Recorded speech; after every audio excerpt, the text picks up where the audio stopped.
And I don't think this one was really expected because it's supposed to be like the safe haven of the trade down effect to go buy staples here. How they lose 12%? That was the expectation, right? But guess what they blamed on the fact that sales were lower, or not just sales, but the earnings, which fell sharply from a year ago. People are stealing stuff again. Yeah, absolutely. They blamed shrink. But here's the thing about shrink. It's not just about people shoplifting. Shrink can also be damaged merchandise, which can happen for a number of reasons. It could be something with the inventory count as well. So that's not the total sole reason. However, just like its peers, that was a reason, theft-related shrink.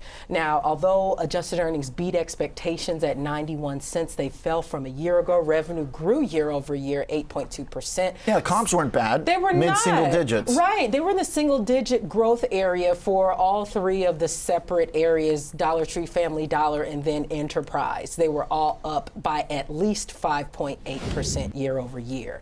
But there were other things pressuring margins besides the theft-related shrink. It was also the particular sales mix that the company used in each of its types of stores, higher wages at distribution centers as well, which have been pressuring margins. And so all of that, however, was offset partially by the lower freight costs. However, going forward, higher fuel costs may be something that may stretch margins as well.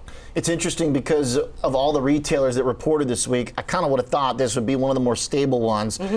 Dick's got creamed after the report.